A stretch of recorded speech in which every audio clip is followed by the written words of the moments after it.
On va commencer maintenant la partie pratique de cette formation-là.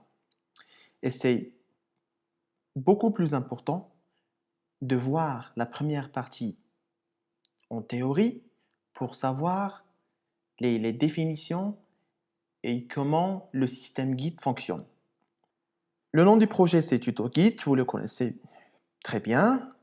Et maintenant, on va essayer de dire que ce projet-là est un projet qui va utiliser Git. Comment? La première des choses, c'est d'écrire Git init. Avant d'écrire Git init, on va essayer de voir qu'est-ce qu'il y a dans ce projet-là. ls. On voit, il y a juste un v-environnement. C'est l'environnement virtuel que j'utilise pour installer des dépendances, etc. Ne vous en faites pas pour le moment, parce que c'est juste un dossier que j'utilise. Pour le moment, je vais le supprimer. C'est rm-rf, fait environnement, et voilà. ls, voilà, on a un dossier vide. ls-là, c'est pour voir si on a des fichiers cachés. Maintenant, on voit, on a juste des IDEA, c'est pour la configuration de l'IDE, etc. Maintenant, on va initier ce projet afin qu'il utilise Git. On écrit la commande git init. Entrée, et on voit ici un message initialized empty git repository. Maintenant, on va essayer de lister les fichiers dans ce dossier-là, parce que il y a un dossier qui vient de se créer via la commande git init. Git ls, on n'a rien, ls-là, et on voit très bien qu'on a un nouveau dossier qui vient de se créer. Maintenant, notre projet, il est prêt à utiliser Git, il est prêt à utiliser des commits et on peut aussi créer des branches, etc. Mais avant tout ça, on va utiliser un client Git pour voir dans une interface graphique qu'est-ce qui se passe derrière les coulisses. GitKraken, c'est un client Git. La première des choses, c'est qu'on va choisir un repository. Open repository fait soit open repository, soit on peut faire un recent, soit on peut faire un recently opened. Je fais un browse et je cherche. Mon repo, ça s'appelle tuto git. Open. Ici, on voit un message que tuto git must have an initial commit to be opened. Do you want GitKraken to make a commit for you? C'est-à-dire que pour importer le repository dans l'interface GitKraken, il faut un minimum que vous faites un commit. Je fais initialize et voilà. Je vois que ici, je suis dans le master. Vous voyez, on a un initial commit et ici, on peut voir tous les fichiers qui sont unstaged. C'est-à-dire que ce sont des fichiers qui ne sont pas traqués. Si on retourne à notre IDE, on essaye de voir ces unstaged files en ligne de commande. On voit qu'on a .idea et c'est normal parce que c'est juste un fichier qui concerne la configuration de l'IDE. On va essayer d'utiliser la commande git status de le voir ici, .idea.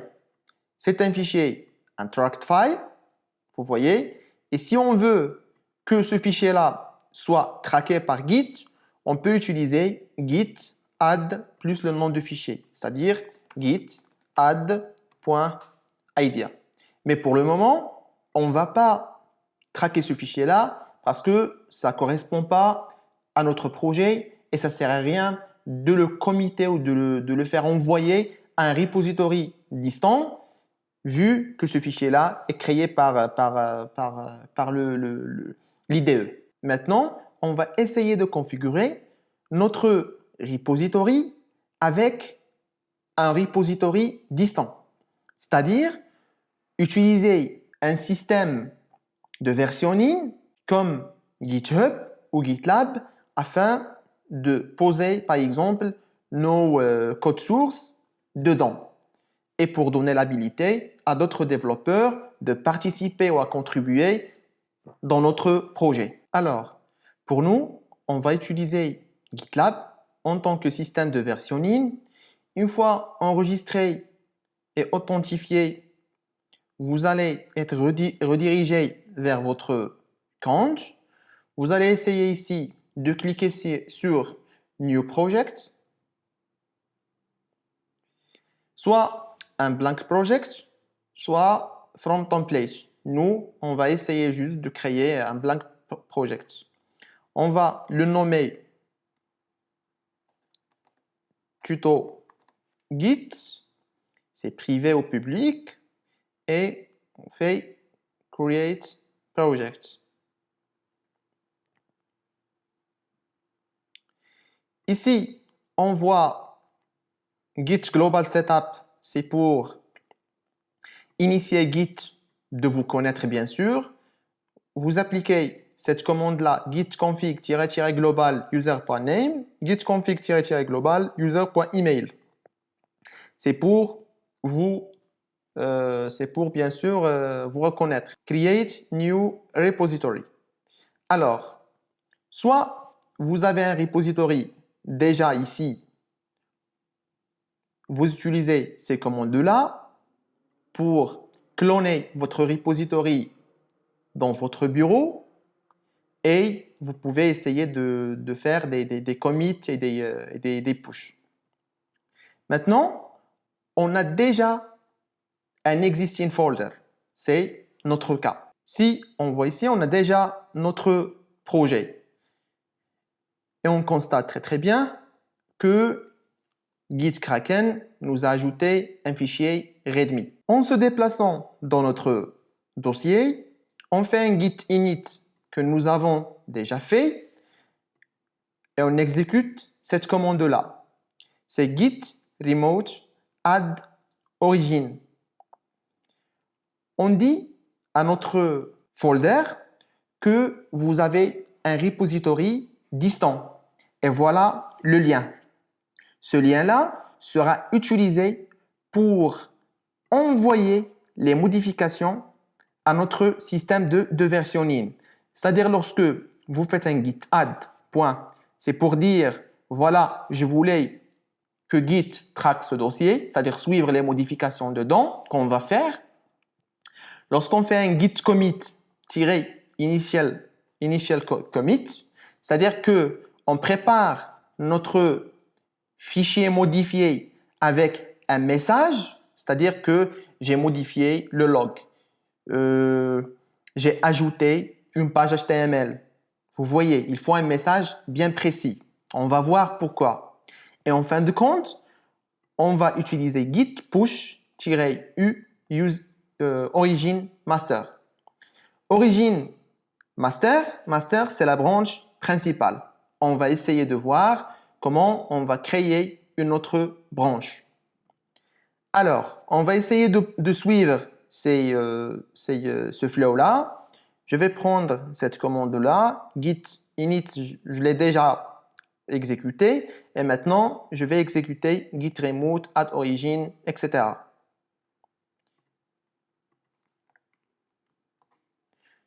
Voilà, je fais comme ça. On est git remote add origin. Voilà. Maintenant, notre repository local pointe vers un repository distant, c'est-à-dire qui existe dans GitLab. Pour résumer, on a ici le nom de la branche, c'est master. On a l'initial commit que Gitkraken a fait pour nous. Et on a ici l'instaged files, c'est-à-dire les fichiers qui ne sont pas traqués ou qu'on vient de créer et ils ne sont pas traqués par Git. On voit ici que un mot master apparaît et on va voir pourquoi. En revenant à notre projet et en exécutant la commande git push-u origin master, c'est pour envoyer notre commit qui existe ici vers le repository distant. En exécutant la commande, on voit très bien que on a réussi à envoyer notre commit vers le repo distant. On voit aussi il y a un new branch qui vient de se créer qui s'appelle master et ça correspond à ce mot-là qui existe ici. C'est une branche master. Si on revient à notre navigateur, on voit très bien que nous n'avons plus les instructions de commencement. On a notre fichier que GitKraken nous a créé, c'est readme. Voilà son contenu, c'est tuto Git qui correspond à ce contenu-là. Et on a ici le nom de la commit. Le message en fait de la commit, c'est initial commit. On va répéter le flow de commit, mais en nous créant nous-mêmes des fichiers et de les envoyer à notre repository distant. On va essayer premièrement de voir le statut de notre projet, git status. On n'a rien à ajouter ou à committer, à part le point IDE, on va voir comment on peut l'ignorer automatiquement ce genre de fichier. Maintenant, on va essayer de créer par exemple un HTML file, par exemple HTML5 file. On va le nommer par exemple index. Voilà. On voit que l'index apparaît en rouge. Normalement, c'est automatiquement, il apparaît en rouge. On va voir pourquoi. Si on exécute la commande git statut, c'est-à-dire que ce fichier il est intraqué. Premièrement, il faut que le fichier soit traqué pour que l'on puisse committer. Alors, la première des choses, c'est qu'on va essayer de créer quelque chose, par exemple.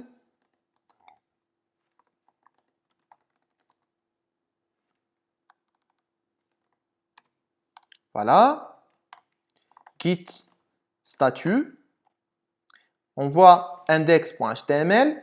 Alors, pour le traquer, c'est qu'il faut exécuter la commande git add le nom du fichier.